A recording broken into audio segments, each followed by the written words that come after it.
Hey everyone, this is me, a quick video talking to you about ska length on katana. There are a lot of different ways to size a ska to the wielder, and I'm going to be showing you those right now. The first thing that we're going to go over is left hand placement on the ska.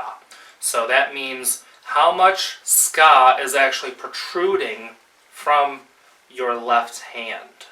The first one we're going to go over is what I generally prefer, and that is this right here. As you can see, there is some kashra sticking out past the hand, and the pinky is no further down than the end knots. So the end knots actually stick out past the pinky. For this one right here, what this does for you is multiple things. Number one, this here, if the ska is as long as you like and then you take this into account, produces a slightly longer ska. What that does for you is the ska will make the sword slightly more balanced because it has more weight towards the end. Depending on the shape of the kashra, this is also more comfortable. This here is comfortable with pretty much any kashra shape. Some kashra are a bit more squared and just not as comfortable to have the hand on them. The next one is this right here. So for this, as you can see, my pinky is actually wrapping around the kashra. There is no kashra sticking out past my hand. And I will generally do this on a sword that the ska is really too short for me, and I'm trying to squeeze as much length out of that ska as possible. As I said in the previous one, this here is uncomfortable if you have a kashra, which is the end cap, that is very squared off. This one here is very round, as you can see. Most kashra these days are pretty round, even back in the day from what I've seen. Most in samurai era were actually round, but some were square, and if you have something more square, this is not comfortable. The last position of the left hand that we're going to go over is this one right here. And as you can see, my pinky is hanging off of the ska. I do not prefer this because of the fact that when you hold a sword, the correct grip is holding tightest with your pinky and ring finger. Well, if you're doing this, then one of your strongest fingers is hanging off the end. So I do not prefer that. Now, we're going to actually now get into the actual length of the ska. And the first one we're going to go over is some styles prefer only 1 inch of space between the hands. So for me, that would be about right there. What this does is it keeps your hands very close together. So if you do a style that's more squared up, this is fine for you. The reason why styles that square up more generally prefer this length is because of the fact that from here, if my hand were all the way down here, as you can see, this arm is now bent, which is incorrect form. So from here, I can keep my hands close together, squared up, and my arms are in the proper position. Another advantage of holding the sword like this is the fact that the sword is very difficult to disarm. Because there is very little space between my hands, there's really no space for another hand to go in between to take the sword away from me. They can still get control of your sword, but it's going to be more difficult. Now, onto the disadvantages of this. A shorter ska like this gives you a decrease in range if you turn like this, as you can see. And also, generally speaking, a shorter ska is going to mean that the sword is a bit more end heavy, and also you get less leverage from the ska because of the fact that your hands are so close together. Now this can become a big deal if you are locking tsuba with someone. If you're in a bind right here, you might want a longer ska to be able to get more leverage on them.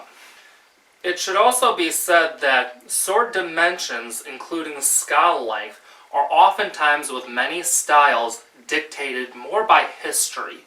And what I mean by that is if you do a style, for example, that was subject to the third Tokugawa shogun's sword laws, then the sword dimensions are more going to follow those sword laws.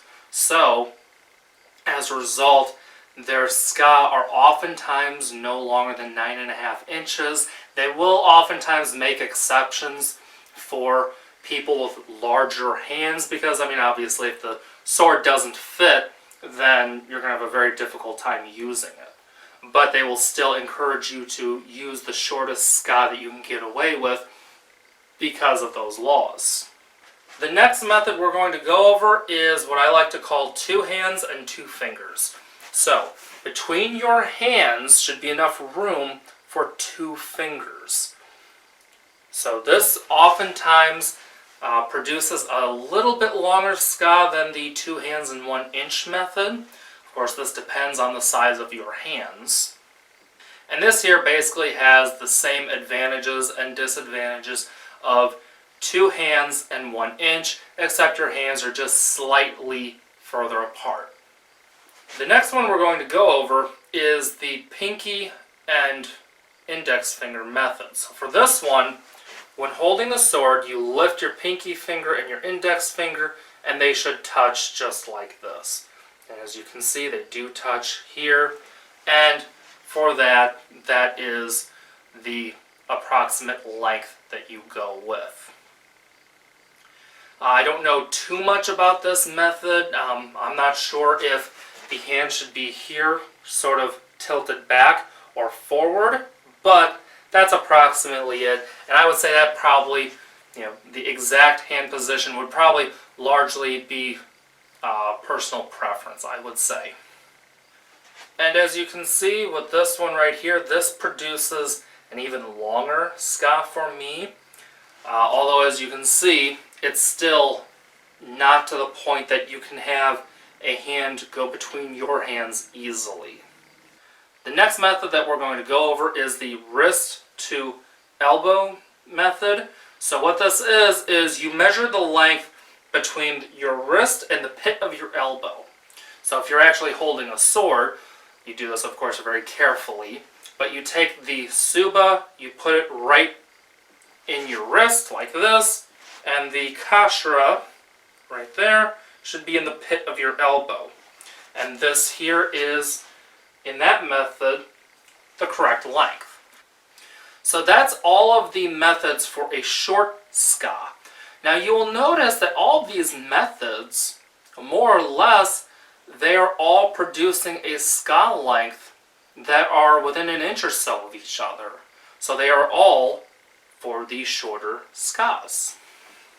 Now for the next method, I had to grab a different sword. This one here is the 3 hands method.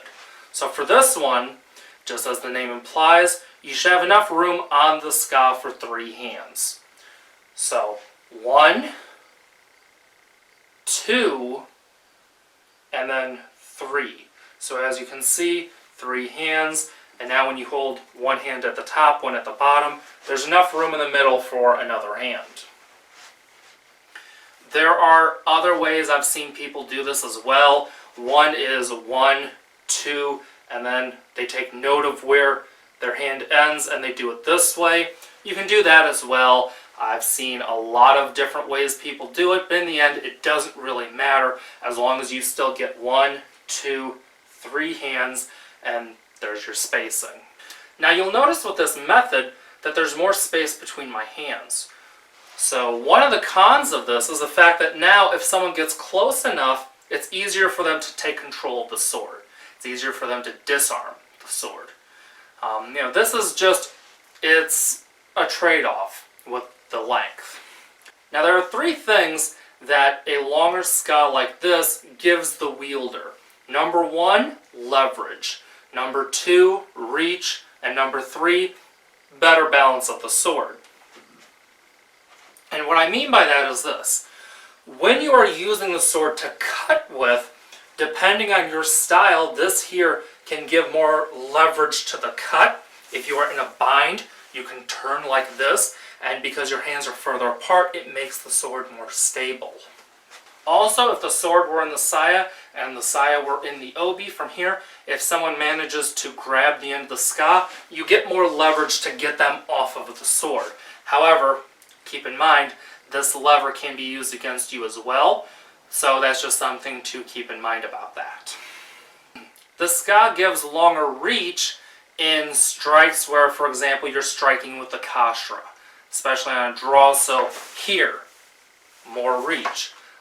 This type of technique, same idea, you get more reach. You don't have to get as close.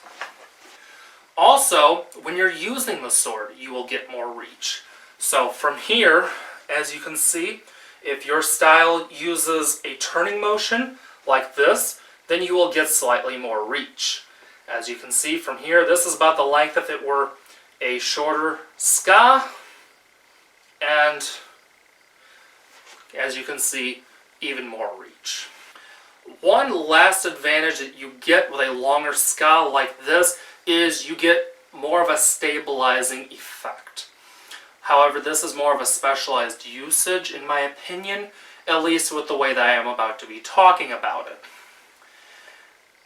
As I said, from here, you're more stable because, the sword doesn't have as much sideways motion and everything else that can be used against you.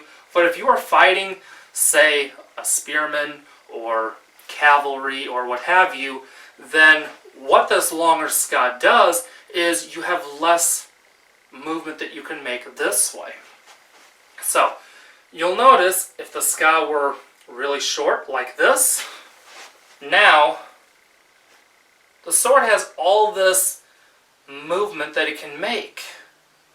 Now if the ska is longer like this, as you can see, it can still move around, but not nearly as much as if the ska is shorter.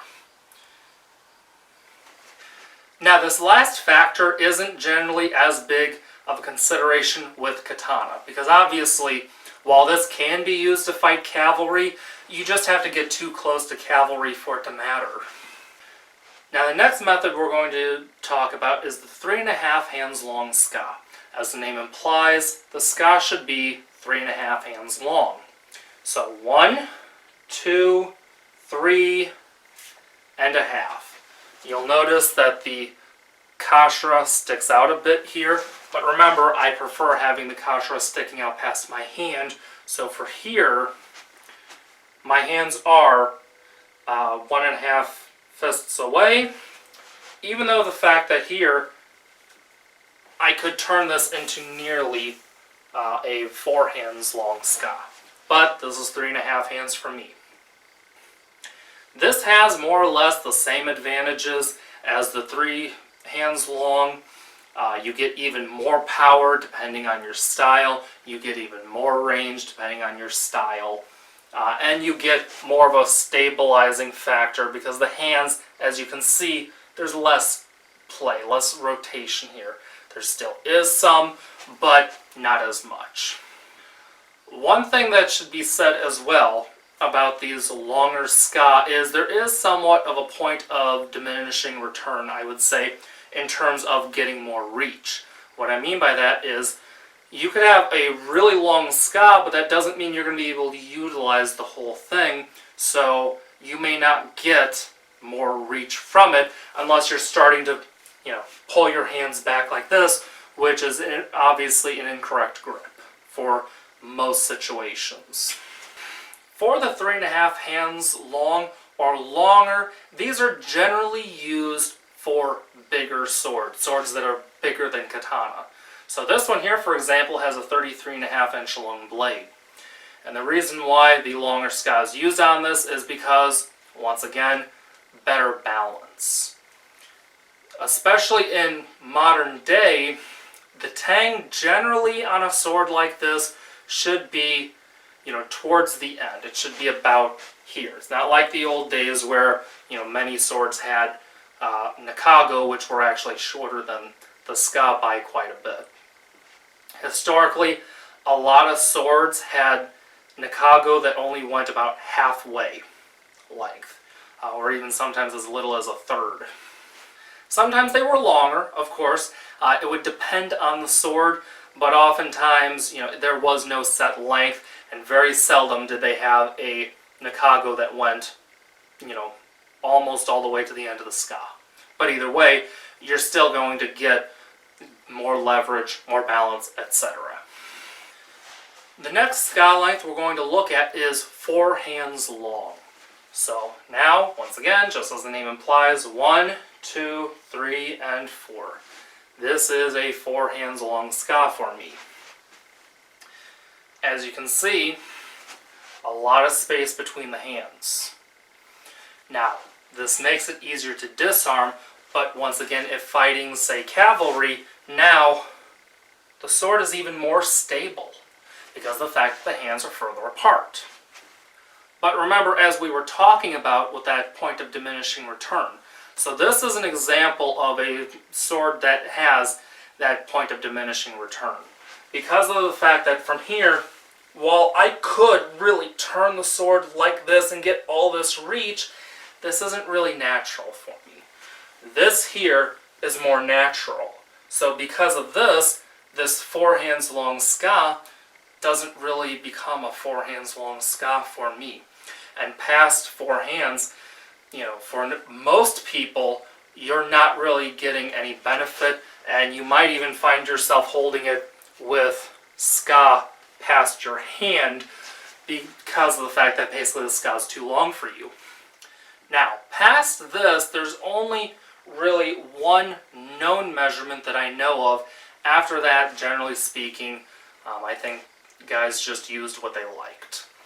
And that last one is, from here, you hold the hand by the tsuba, and the ska should reach your elbow. So as you can see, this would produce a ridiculously long ska for me, and I wouldn't need that personally. There were ska that were even longer than that, but generally speaking, those were generally on really big nodachi or something like a nagamaki. There is actually a picture of a samurai who is holding his sword over his shoulder or something, I forgot exactly, but when you see the picture, the ska is over 5 hands long, and that was on a really big nodachi. It was for, obviously, balance, being stable, etc. So that's pretty much all the ska lengths that I know of. There may be others out there, but I am not aware of them. So with all these options, that may leave you wondering, well, Adam, what do you prefer out of all that? What I prefer is actually very simple. Number one, I like having the kashra sticking out past my hand, as I said earlier in the video. I just like this more. It makes the sword more comfortable to me. It gives me more of a striking area on the end of the ska. If striking, and don't get me wrong, you can strike with a ska that is more flush, but now you have to rely more on allowing the ska to slip past your hand, and here you don't have to do that. So I like that. And for the actual length, I prefer the 3 hands method, because from here, with the 3 hands method, I get the amount of reach that I like for a katana. I get more leverage, as I said. I get that better balance. Yes, this would be easier for someone to disarm from me, but the way I look at it is to get to here, you have to get past all of this. And even if you do get that close to me, I've still got some edge to use. And this is what I prefer on my katana. Now on swords that are bigger than a katana, such as my Yamato or my Shinwa Odachi here, I obviously prefer the ska to be longer than 3 hands long. What I prefer is 3.5 hands for swords like this. So for me, I like having a little bit of space right there. You don't always have to have your hand right up to it. You can have that little bit of space. I'm not saying have your hand all the way down here, but a fuchi distance away, that's fine for me. And then my bottom hand is, as I said, with the kashira sticking out. And now for me, this is 3.5 hands long. And this is just right for me. Any longer than 3.5 hands for me is, in my opinion, more of a detriment to my technique. Because of the fact that in my style of swordsmanship, we don't just turn, but we also square up. Well, if I need to, with a ska this long, I can always hold it shorter like this, if I had to. There's all kinds of things I can do with it, but I never find myself bringing my hands down further than this. Because from here, as you can see, if I did do this, now this shoulder is turned all the way back here, as opposed to being here. And from here, as you can see, if I'm squared, this is bent a little bit, but I can change the technique to suit the ska length. And that's something that you need to know if you can do. So, that's what I prefer. 3 hands long for katana, 3.5 hands for anything else. So, that's pretty much it. Thanks for watching. Be sure to like, share, and subscribe. Follow me on Facebook, Instagram, and Twitter. I'll see you next video. See ya!